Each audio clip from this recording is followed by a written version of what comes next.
1 కొరింథీ మొదటి అధ్యాయం 24వ వచనం.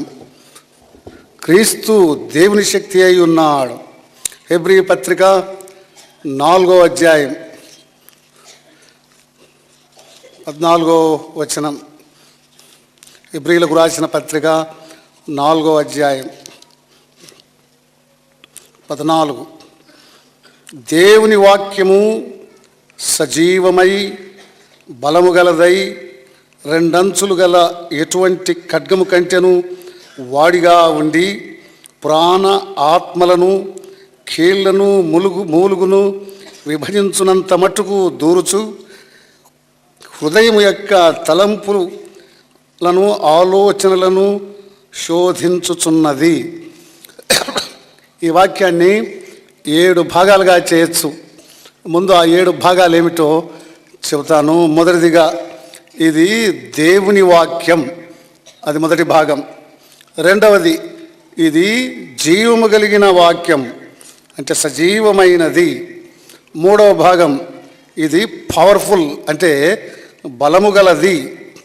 నాలుగవ భాగం రెండంచులు గల ఎటువంటి ఖడ్గము కంటెను వాడి అయినది, అంటే రెండంచుల ఖడ్గము లాంటిది, వాడి అయినది. ఆ తర్వాత ప్రాణ ఆత్మలను అది విభజించున్నది, అంటే ఉదయకాలం చెప్పాను, ఆత్మను ప్రాణమును వేరు చేయగలిగింది దేవుని వాక్యమే. ఆ తర్వాత హృదయంలోనికి అది దూరుచు, ఆంగ్లంలో పెనిట్రేటింగ్ అంటది, లోపలికి వాక్యము దూరుచు హృదయం యొక్క తలంపులను ఆలోచనలను శోధించుచున్నది, అంటే బయటపెడుతుంది. హృదయం యొక్క ఆలోచనలు తలంపులను బయలుపెట్టున్నది, అది దేవుని వాక్యం. ఈ 7 భాగాల్ని క్లుప్తంగా గనక మనం ధ్యానిస్తే దేవుని శక్తి, వాక్యపు శక్తి ఏమిటో మనం గ్రహించగలం. ప్రార్థన చేద్దాం. ప్రేమ కలిగిన పరలోకపు తండ్రి, ఈ సాయంకాల సమయాన మా శరీరాలు అలసిపోయినవని మీరు ఎరుగుదురు. మీ పునరుద్ధానపు శక్తిని ఈ బలహీనమైన శరీరంలో మీరు పోయమని ప్రార్థిస్తూ ఉన్నాను. నా కొరకై వ్యక్తిగతంగా ప్రార్థన చేసిన సహోదర సహోదరులందరిని బట్టి మీకు స్తోత్రములు, మీకు వందనాలు. వారి ప్రార్థనలన్నీ మీరు విని జవాబిచ్చిన దేవుడవు, ప్రార్థనలు ఆలకించువాడు అని మీ పేరు, అందుకై మీకు స్తోత్రములు. మేము చదివిన ఈ వాక్య భాగాన్ని బట్టి మీకు స్తోత్రములు. మాకు ఇది అర్థం కాలేదు, పరిశుద్ధాత్మ ప్రభు ఈ మాటలు బహు స్పష్టంగా మాకు అర్థమయ్యే రీతిగా వివరించి విడమరిచి తెలియచేయునుగాక. అందరికీ అర్థమయ్యే రీతిగా ప్రభువా మీరే మాట్లాడండి. దేవుని వాక్యము దేవుని శక్తి అయి ఉన్నందుకై స్తోత్రములు. మా ప్రార్థనలు ఆలకించండి. మీ ప్రశస్త రక్తపు ప్రోక్షణ కింద మమ్మల్ని దాచిపెట్టండి. యేసు ప్రభు పేరట ప్రార్థిస్తూ ఉన్నాము తండ్రి, ఆమేన్. క్రీస్తు దేవుని శక్తి అయి ఉన్నాడు. అందువల్ల మళ్ళీ ఒక్కసారి ఆ 8 శక్తులను అనగా ఆయనను బట్టి, ఆయన ద్వారా అనగా ఏమిటో అది కూడా చెప్తాను ఇప్పుడు. ఆయనలో 8 దైవశక్తులను మనము అనుభవించవచ్చు. ఆ 8 శక్తులు మన జన్మ హక్కులై ఉన్నాయి, అంటే వాటిని మనము మన జీవితంలో అనుభవించవచ్చు. ప్రథమంగా హెబ్రీ పత్రిక 4వ అధ్యాయం 14వ వచనంలో 12వ వచనంలో వాక్యపు శక్తి, దాని గురించి ఈ సాయంకాల సమయాన ధ్యానిద్దాం. రెండవదిగా 1 కొరింథీ మొదటి అధ్యాయం 11వ వచనం, ఆయన శిలువ శక్తి. మూడవదిగా ఫిలిప్పీ పత్రిక 3వ అధ్యాయం 10వ వచనంలో ఆయన పునరుద్ధాన శక్తి. నాలుగవదిగా అపోస్తుల కార్యములు 1వ అధ్యాయం 7వ వచనం, ఆయన పరిశుద్ధాత్మ శక్తి. ఐదవదిగా నెహెమ్యా గ్రంథము 8వ అధ్యాయం 10వ వచనములో ఆయన యందలి ఆనందము, అది దైవశక్తి. ఆరవదిగా యెషయా గ్రంథము 40వ అధ్యాయం 31వ వచనములో ఆయన సన్నిధిలో కనిపెట్టుటలో మనం పొందే దైవశక్తి.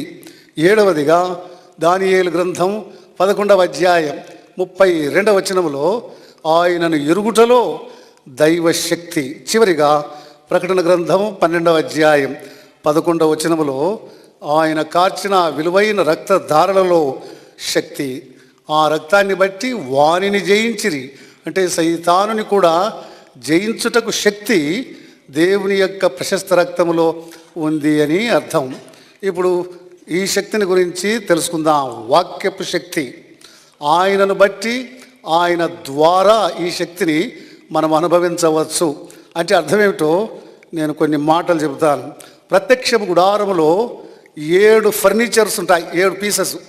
ప్రత్యక్ష గుడారములో 7 ప్రాముఖ్యమైన వస్తువులు ఉన్నాయి. ప్రథమంగా బయట ఇత్తడి బలిపీఠం, అందరికి కనపడేది అది, అది మొదటి వస్తువు.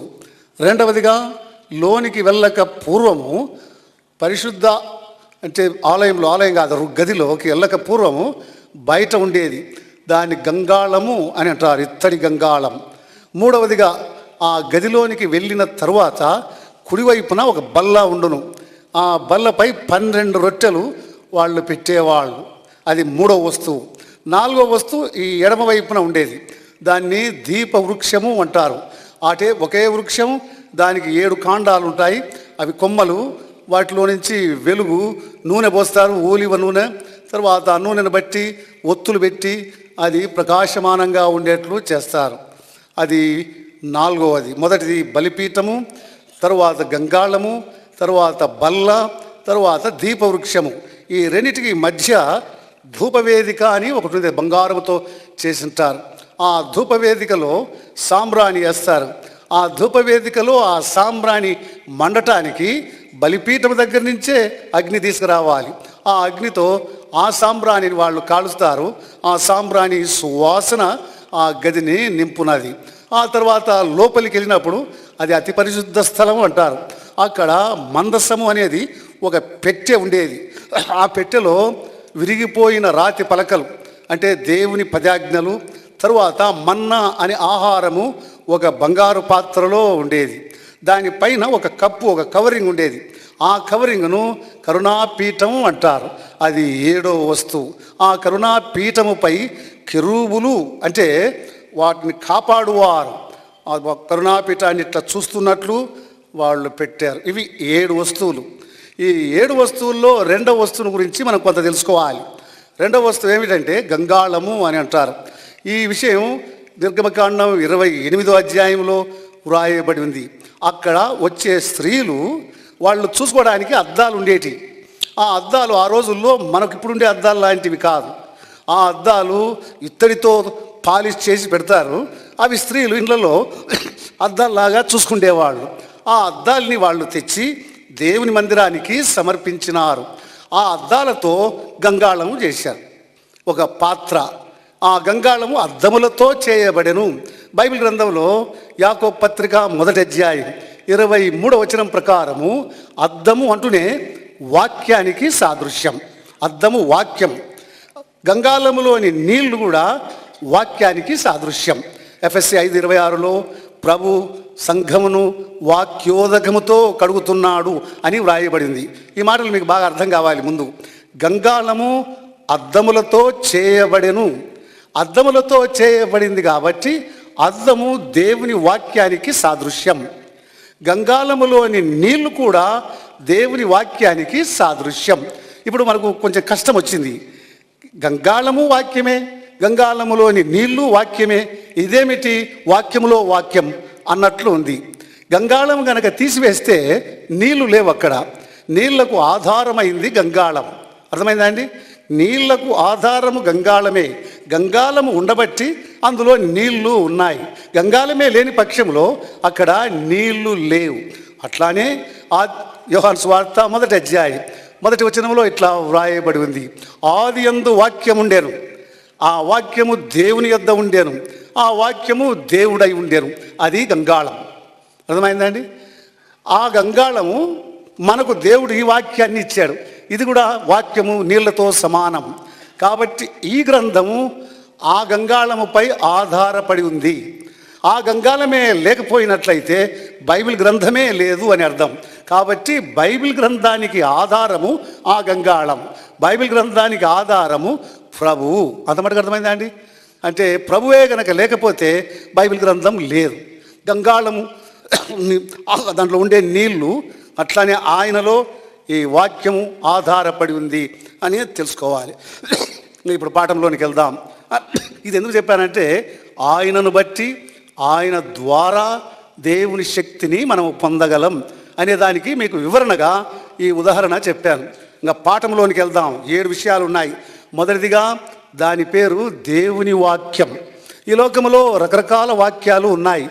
మనిషి చెప్పిన వాక్యాలు, మనిషి చెప్పే సూత్రాలు, ఎన్నో ప్రావర్బ్స్, సామెతలు, గొప్ప గొప్ప వారు చెప్పిన మాటలు ఉన్నాయి.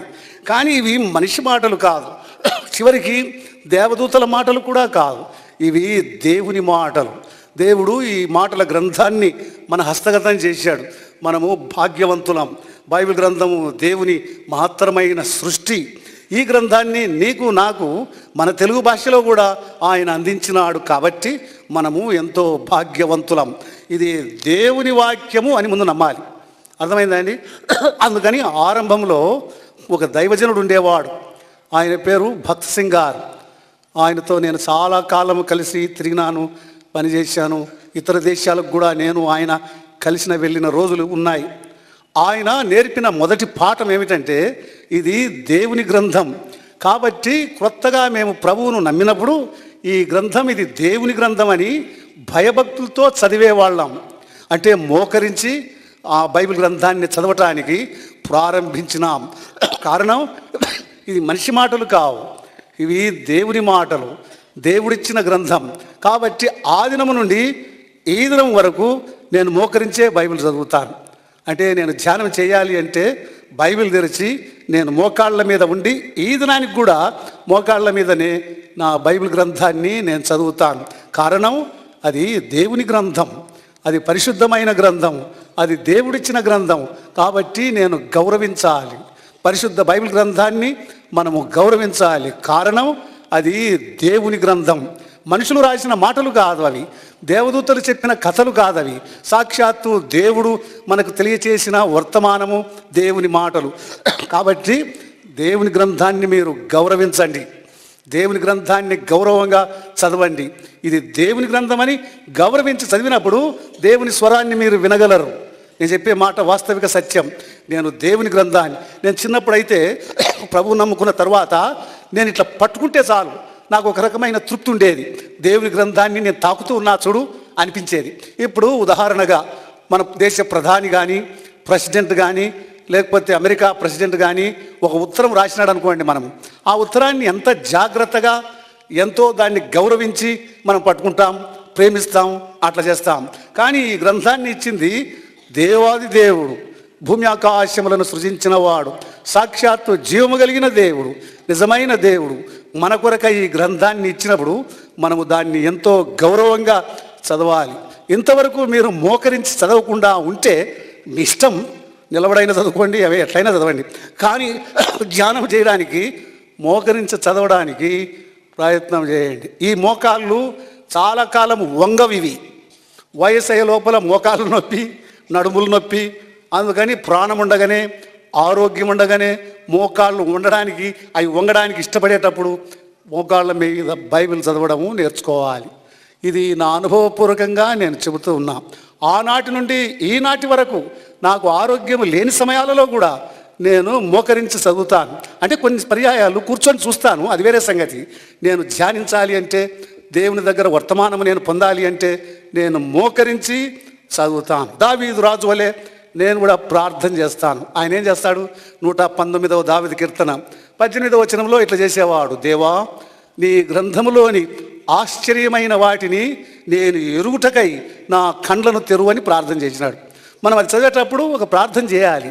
మనకు తెలివి తక్కువ, జ్ఞానము లేని మనుషులం, దేవుని మనస్సును గ్రహించలేం, దేవుడు ఏం చెప్పాలనుకుంటున్నాడో మనకు తెలియదు. కాబట్టి మన బలహీనతలను, మన బుద్ధిహీనతను ఆయన సన్నిధిలో ఒప్పుకొని వాక్యాన్ని చదవాలి. ఆ వెనక ఉండేవాళ్ళు కూడా మీరు ఈ మాటలు నమ్మాలి. దేవుని వాక్యము అని భయభక్తులతో దేవుని గ్రంథాన్ని చదవాలి. కొన్ని పర్యాయాలు నేను పడుకున్నప్పుడు నా తల్లిని పక్కనే పెట్టుకుంటాను. ఒక్కొక్కసారి నా చెయ్యి దాని మీద ఇట్లా పెట్టి ఇట్లా అంటే ఓహో బైబిల్ ఉంది నా దగ్గర అని ఒక రకమైన ఏదో తృప్తి. దేవుని గ్రంథాన్ని నేను తాకి అట్లే నిద్రపోతాను అని. అది దేవుని గ్రంథం, అది మొదటిది. రెండోది జీవము కలిగినది అని వ్రాయబడింది. మానవుని మాటల్లో జీవము లేదు. ఏ గ్రంథమైనా చదవండి, ఏ లైబ్రరీస్కైనా వెళ్ళండి. నా జీవితంలో నేను ఎన్నో స్థలాల్లో తిరిగినాను. నేను యూనివర్సిటీస్లో చదివాను, న్యూయార్క్ యూనివర్సిటీలో చదివాను, హాంకాంగ్ యూనివర్సిటీలో చదివాను, బెంగళూరు యూనివర్సిటీలో చదివాను అని ఇన్ని కాలేజెస్లో యూనివర్సిటీలో పెద్ద పెద్ద గ్రంథాలు చదివినాను. కానీ అవి నాకు కొంచెం జ్ఞానం ఇవ్వగలవు, జ్ఞానం సంపాదించవచ్చు, కానీ అవి మనకు జీవాన్ని ఇవ్వనే ఇవ్వవు. ఎందుకంటే అవి సచ్చిన మనుషులు రాసిన మాటలు. అవి వాళ్ళల్లోనే జీవము లేదు. వాళ్ళ మాటల్లో జీవం ఎక్కడి నుంచి వస్తుంది? కానీ జ్ఞానాన్ని మనం సంపాదించవచ్చు, కానీ జీవము లేనే లేదు. కాబట్టి మనిషి మాటల్లో జీవము లేదు. మనిషి మాటల్లో జ్ఞానాన్ని they can impart knowledge, they cannot impart life. జీవాన్ని అవి ఇవ్వలేవు మనకు. జీవాన్ని ఇచ్చేది జీవము కలిగిన దేవుని మాటలే అని మనం ఎరగాలి. ఎందుకు అది జీవము కలిగిన గ్రంథం అంటే కొన్ని కారణాలు. తెస్సలోనికీయులకు రాసిన మొదటి పత్రిక 1వ అధ్యాయం 9వ వచనం, ఆయన జీవము గల దేవుడు అని వ్రాయబడింది. 1 తిమోతి 4వ అధ్యాయం 10వ వచనం, ఆయన జీవము కలిగిన దేవుడు అని వ్రాయబడి ఉంది. యెషయా గ్రంథం 9వ అధ్యాయం 6వ వచనంలో మళ్ళీ ఆయన జీవము కలిగిన వాడుగా మనము చూస్తున్నాం. ఆయన ఈ లోకములో శరీరధారిగా ఉన్నప్పుడు ఆయన సాక్ష్యం ఇట్లా చెప్పాడు. యోహాను సువార్త 6వ అధ్యాయం 63వ వచనం, నా మాటలు ఆత్మ, నా మాటలు జీవం అని ఏ నరుడైనా ఏ దేశంలోనైనా ఏ కాలంలోనైనా చెప్పగలిగినా అట్లా మాటలు, నా మాటలు జీవమని ఒక్కడైనా చెప్పాడా? మేము గురువులమని చెప్పేవాళ్ళు, పోపులమని చెప్పేవాళ్ళు, పాస్టర్లమని చెప్పేవాళ్ళు ఏ నరుడే కానీ నా మాటలు ఆత్మ, నా మాటలు జీవము అని చెప్పిన నరుడు లేనే లేడు. కానీ ఈయన ఒక్కడే ఆ మాట చెప్పింది, నా మాటలు ఆత్మ, ఆత్మ నా మాటలు జీవం అని ఆయనే అన్నాడు. అది ఆయన సాక్ష్యం. అందువల్ల ఆరంభంలో ఆయన ఇట్లని 5 రొట్టెలు 2 చేపలు 5,000 మందికి పంచాడు. అప్పుడు అందరూ ఈయనను వెంబడిస్తే మనకు రోజు చేపలు రొట్టెలు దొరుకుతాయి అనుకున్నారు. వేలు ఆమె వెంబడించారు. మళ్ళీ ఆయన ఇట్లా అనడం మానేశాడు. వాళ్ళు ఎట్లయితే వెళ్ళిపోయినారు. మళ్ళీ 70 మంది ఉన్నారు, వాళ్ళు వెళ్ళిపోయినారు. 12 మంది మిగిలిపోయినారు. వాళ్ళని నిలబెట్టి ప్రభు ఇట్లా అడిగాడు. యోహాను సువార్త 6వ అధ్యాయం, మీరు కూడా వెళ్తారా అన్నాడు. అందుకు జవాబుగా పేతురు నిలబడి ఇట్లా అన్నాడు. యోహాను సువార్త 6వ అధ్యాయం 67, 68 వచనాలు ఏమన్నాడంటే, రబీ అంటే బోధకుడా, నిత్య జీవపు మాటలు కలిగిన వాడవు నీవు, నిన్ను విడిచి మేము ఎక్కడికి వెళ్తాం అని. అది వాళ్ళ సాక్ష్యం. ప్రభు సాక్ష్యం, నా మాటలు ఆత్మ, నా మాటలు జీవం. శిష్యుల సాక్ష్యము, నిత్య జీవపు మాటలు కలిగిన వాడవు నీవు, నిన్ను విడిచి మేము ఎక్కడికి వెళ్తాం అన్నారు. మరో పర్యాయం మతాధికారులు యేసు ప్రభువును పట్టి బంధించి తీసుకురమ్మని ఆఫీసర్లను పంపారు. ఆఫీసర్లు ఆయన ఎక్కడున్నాడో వెతుక్కుంటూ వెళ్ళారు. ఆయన ఇట్లా నిలబడి ఎవరితోనో మాట్లాడుతూ ఉన్నాడు వాక్యం. అప్పుడు వాళ్ళు అక్కడికి వెళ్ళి ఎందుకు వెళ్ళినారో మర్చిపోయారు. మళ్ళీ వాపసు వచ్చారు ఆ మతాధికారుల దగ్గరికి. వాళ్ళు అన్నారు, యేసు ఏడి అన్నారు. వాళ్ళు ఏం చెప్పాలి? ఆయన తప్పించుకొని వెళ్ళాడండి, మాకు దొరకలేదండి అని చెప్పాలి. అట్లా చెప్పలేదు వాళ్ళు. ఆయన మాటలాడినట్లు ఎవడునూ మాటలాడలేదు అన్నారు. వీళ్ళు అడిగింది ఆ ప్రశ్న అండి, ఆయన ఎట్లా మాట్లాడినాడు అని అడిగినాడు. అట్లా అడగలేదు. ఏది ఆయన ఏది అంటే ఆయన మాటలాడినట్లు ఎవరూ మాటలాడలేదు. అది యోహాను సువార్త 7వ అధ్యాయం 46వ వచనం. అంటే ఆయన మాటలు జీవము కలిగినవి. కారణం ఆయన జీవము కలిగిన దేవుడు. మన సాక్ష్యాలు చెప్తే ఒక్కొక్కరు మన పూర్వీకులు జీవము లేటిని వాటిని మొక్కినారు. వాటి కళ్ళున్నాయి చూడవు, చెవులున్నాయి వినవు, నోరున్నాయి మాట్లాడవు, అలాంటి వాటిని మా పితరులంతా మొక్కిరి. కానీ మనకు జీవము కలిగిన దేవుడు దొరికను. కాబట్టి ఆయన నోటి నుండి వచ్చే మాటలు జీవము కలిగినవి. అవి దేవుని శక్తి. దేవుని మాటలు దేవుని శక్తి అయి ఉన్నాయి. శిష్యులు ఆ రీతిగా సాక్ష్యం ఇచ్చిరి, ప్రభు ఆ రీతిగానే సాక్ష్యం ఇచ్చాను. ఆయన మాటల్లో జీవముందని డెమాన్స్ట్రేట్ చేశాడు, చూపించినాడు. ఉదాహరణంగా చూడు ఎట్లా చూపించినాడు. బైబిల్ గ్రంథంలో మార్క్స్ వార్త 5వ అధ్యాయం 41వ వచనం. యాయూరు అని తెలుగులో ఉంది, జైరస్ అని ఇంగ్లీష్లో ఉంది. ఆయనకు 12 సంవత్సరాల అమ్మాయి ఉండేది, ఒకే అమ్మాయి. ఆ 12 సంవత్సరాల అమ్మాయికి జబ్బు చేసింది, చనిపోయింది. ఇంకంతా ఏడుస్తూ ఉన్నారు. ప్రభువును ఆహ్వానించినారు. ప్రభువు లోపలికి వెళ్ళి ఆ అమ్మాయి శవము దగ్గర నిలబడి ఆయన మాట పలికెను. ఆయన మాటలో ఏముందని మనం నేర్చుకుంటున్నాం? జీవం. ఏమన్నాడు? తలితాకుమి అని అరామీ భాషలో అన్నాడు. అంటే తెలుగు భాషలో ఏమంటాం? చిన్నదానా లెమ్ము అన్నాడు. ఆయన మాటలో జీవం ఉంది కాబట్టి చనిపోయిన అమ్మాయి లేచెను. కాబట్టి దేవుని గ్రంథం, ఆయన మాటలు జీవము కలిగినవి. లూకా సువార్త 7వ అధ్యాయం 13, 14 వచనాలు. నాయిన్ అని ఒక గ్రామం ఉండేది. ఆ గ్రామంలో ఒక పేద విధవరాలు. ఆ విధవరాలకు ఒకే ఒక కుమారుడు. వాడు యవనస్తుడు, మేబీ 24, 28 సంవత్సరాలు వాడు. కానీ ఆ వాడికి కూడా ఏదో జబ్బు చేసి చనిపోయినాడు. ఆ పేద విధవరాలు ఆ శవాన్ని కొంతసేపు, కొన్ని గంటలు పెట్టుకోగలిగింది. ఆ శవంలో దుర్వాసన ప్రారంభమైంది. కాబట్టి శవము సమాధుల తోటకి వెళ్ళాలి. సమాధుల తోటకు వెళ్తా ఉంది. మార్గ మధ్యంలో ప్రభు వారిని చూచినాడు.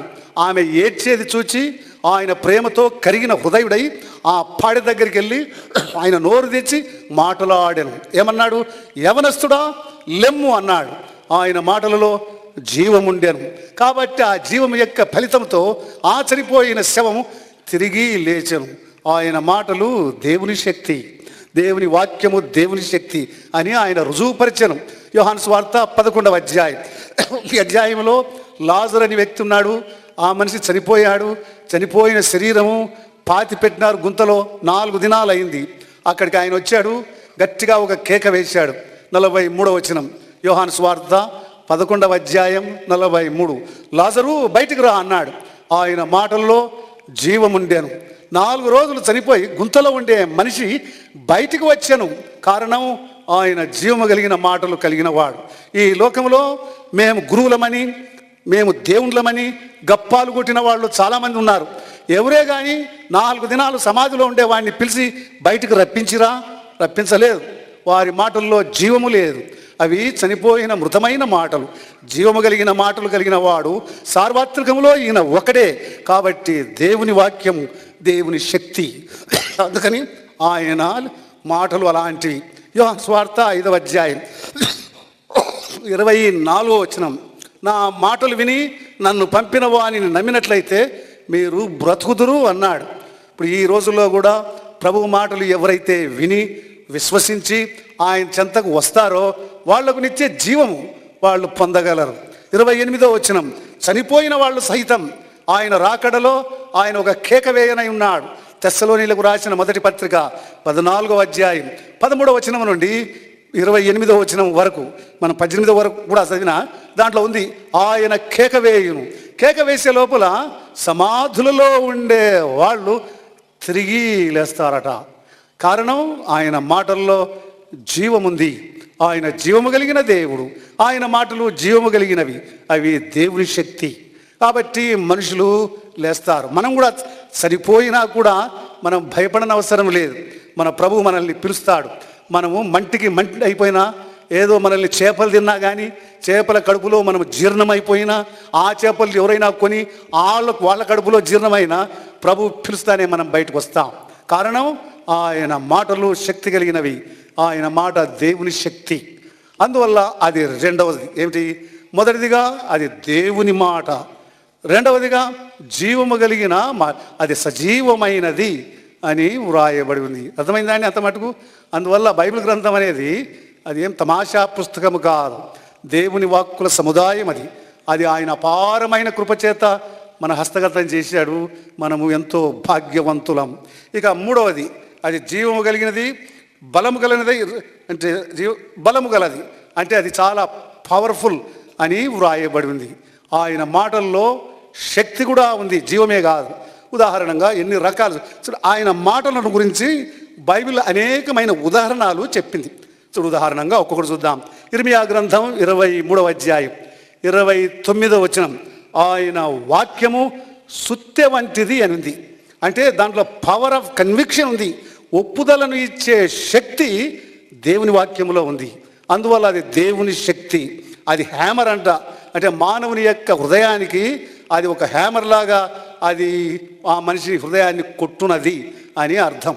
ఇర్మియా గ్రంథం 23వ అధ్యాయం మళ్ళీ 29వ వచనం, అది అగ్ని లాంటిది అనింది.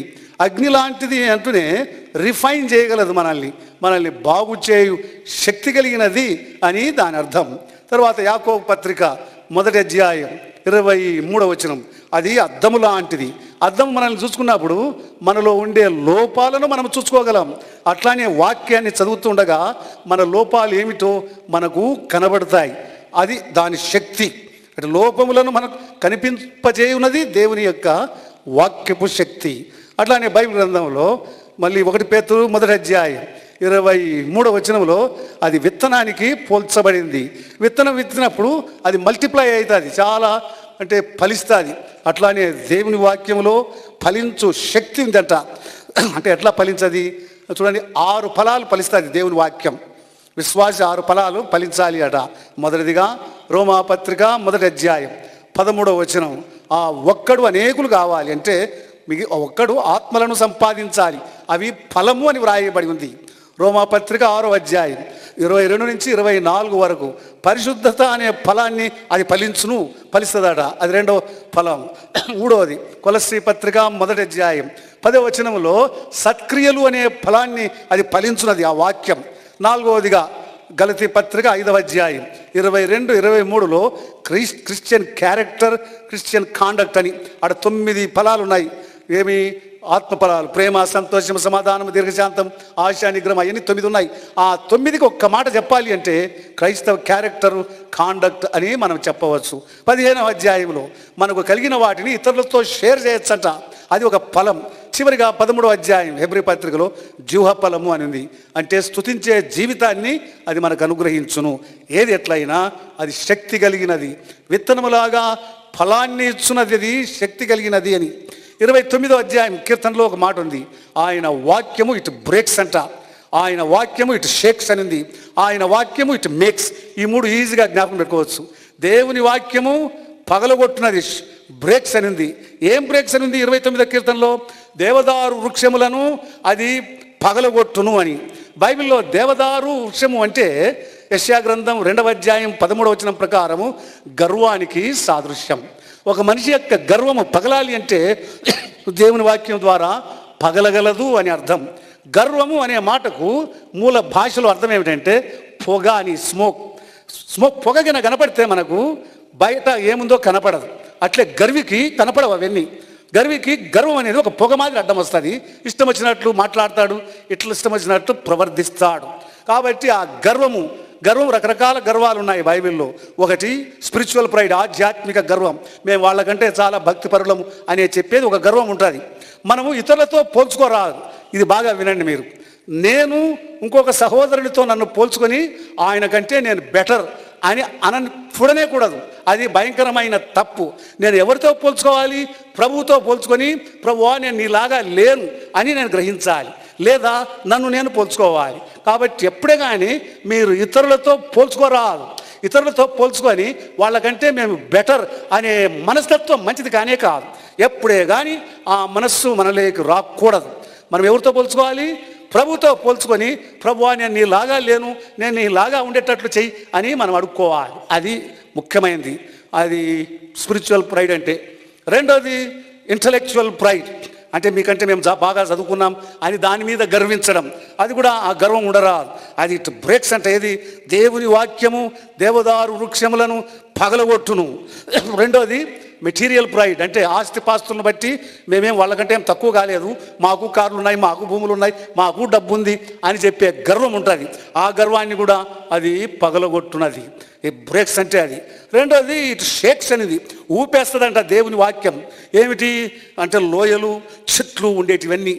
అట్నే అది రెండవదిగా మనలో ఉండే ఆ పాప స్వభావాన్ని కదిలించున్నది అది.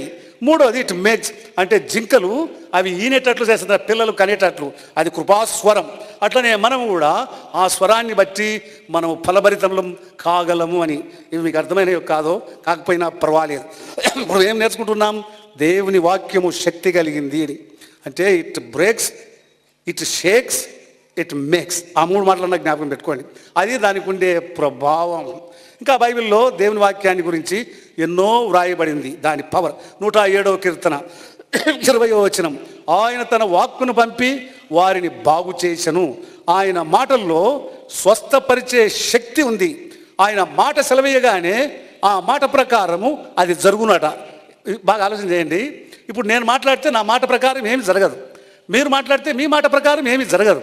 కానీ ప్రభు మాట ప్రకారము యెషయా గ్రంథం 55:11 ఆయన వాక్యము వృధాగా తిరిగి రాదట. ఏ ఉద్దేశంతో ఆ వాక్యాన్ని పంపెనో ఆ ఉద్దేశం అది నెరవేరుస్తుంది. ఉదాహరణగా కొన్ని ఉదాహరణలు చూద్దాం బైబిల్ గ్రంథంలో. మార్క్స్ వార్త 1వ అధ్యాయం 41వ వచనం. మార్కు 1:41. ఒక కుష్ఠరోగి ఉన్నాడు. ఆ కుష్ఠరోగి అడిగినాడు, ప్రభువా మీకు ఇష్టమైతే నన్ను శుద్ధినిగా చేయగలవు అని అన్నాడు. ఆయన ఒక మాట అన్నాడు. ఏమన్నాడంటే, నువ్వు శుద్ధుడు కమ్ము అన్నాడు. ఆ మాట ఏ ఉద్దేశంతో తన నోటిలో నుంచి వెళ్ళనో ఆ ఉద్దేశాన్ని అది నెరవేర్చను. వాడు బాగా అయిపోయినాడు. అర్థమైందండి? అది మళ్ళీ తిరిగి రాలేదు నిష్ప్రయోజనంగా. ఆయన పంపిన మాట ఏ ఉద్దేశంతో పంపెనో ఆ ఉద్దేశంతో అది ఆ ఉద్దేశాన్ని నెరవేర్చను. అది మార్కు 1:41. 3వ అధ్యాయం మార్క్స్ వార్త 5వ వచనంలో దేవుని ఆలయానికి ఒకడు ఈ ఎండిపోయిన చెయ్యి, వాడు రోజు ఆదివారం వస్తాడు, ఆ ఎండిపోయిన చెయ్యిని తీసుకుపోతాడు. ప్రభు ఒక దినం ఆయన ఇట్లా చూసి నీ చెయ్యి చాపుము అన్నాడు. ఆయన ఉద్దేశం ఏమిటి? ఆ ఎండిపోయిన చెయ్యి చాపబడాలి. ఆ మాట ప్రకారము ఏ ఉద్దేశముతో ఆ మాట పలికెనో ఆ ఉద్దేశం అది నెరవేర్చను.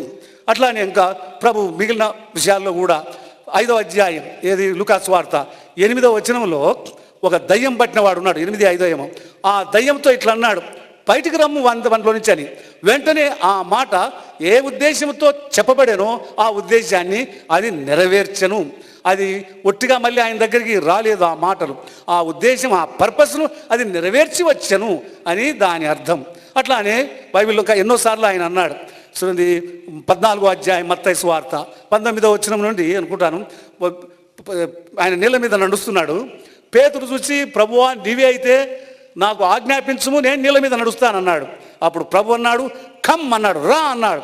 ఆ ఉద్దేశము అది నెరవేరాలి కాబట్టి ఆ మనిషి నీళ్ళ మీద నడిచి ప్రభు దగ్గరికి వచ్చాను. ఉద్దేశము నెరవేరెను అని దాని అర్థం. అట్లనే బైబిల్లో ఆయన పలికిన మాటలు అన్నీ అట్లానే. ఏ ఉద్దేశంతో ఆ మాట పలికెనో ఆ ఉద్దేశము అది నెరవేర్చను.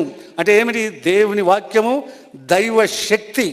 ఏ ఉద్దేశంతో ప్రభు మాట పలుకునో అది నెరవేరు. ఆయన వాక్కును పంపి వారిని బాగు చేసెను. అనారోగ్యంగా ఉండేవారికి ఒట్టి మాట పలికితే చాలు, వాళ్ళు ఆరోగ్యవంతులు కాగలిగిరి.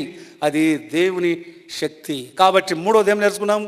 దేవుని వాక్యము దేవుని శక్తి. కీర్తనలు 19:10 ప్రకారము అది వెండి బంగారముల కంటే విలువైనది. ఒక మనిషి షావుకారు కావాలి అంటే దేవుని వాక్యము ఆత్మీయంగా షావుకారును చేయగలదు అని దాని అర్థం. తర్వాత 119వ దావీదు కీర్తన 105 మన పాదములకు దీపము, మన త్రోవకు వెలుగు. దానికి ఆ పవర్ ఉంది. ఏం పవరు?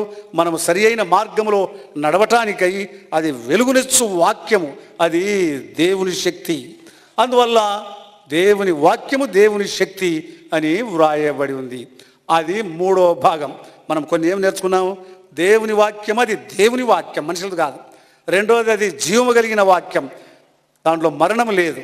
3వదిగా అది శక్తి కలిగిన వాక్యం. 4వదిగా అది 2 అంచుల ఖడ్గము లాంటిది. అంటే ఈ లోకంలో ఖడ్గాలు ఉన్నాయి, ఇది కూడా ఖడ్గం. ఎఫెసీ 6:17 ప్రకారము ఇది ఆత్మ ఖడ్గం. ఆత్మకు ఒక ఖడ్గం ఉందట. ఆ ఖడ్గం ఏమిటంటే దేవుని వాక్యం. ఇక్కడ 2 ఖడ్గాలు ఉన్నాయి.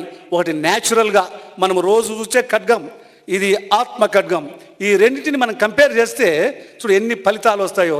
ఈ లోకంలోని ఖడ్గాన్ని కనుక మనం వాడితే మనము ఓడిపోతాం. ఉదాహరణంగా పేతురు లూకాసు వార్త 22వ అధ్యాయం వాడు మల్కుస్ అనే వాని చెవిని తెగనరికినాడు, ఖడ్గం ఉంది కాబట్టి.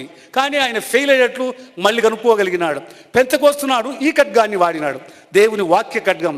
ఆ వాక్య ఖడ్గంతో 3,000 మంది ప్రభు దగ్గరికి వచ్చిరి. వాళ్ళ శరీరాలపై మీ దైవ హస్తాన్ని ఉంచండి, రివైవ్ చేయండి. ప్రభు మళ్ళీ సాయంకాలం వినగలుగుటకు కావలసిన బలమును దయచేయండి. మీ దైవ హస్తాలు ఎక్కించుకుంటున్నాం. యేసు ప్రభు పేరట ప్రార్థిస్తున్నాము తండ్రి. మన ప్రభు అయిన యేసుక్రీస్తు వారి యొక్క కృపయు, తండ్రి అయిన దేవుని యొక్క అనంతమైన ప్రేమయు, పరిశుద్ధాత్మని యొక్క అన్యోన్య సహవాసం మనందరికీ సదాకాలము తోడైనగాక. ఆమెన్. మీకు అందరికీ చాలా వందనాలు.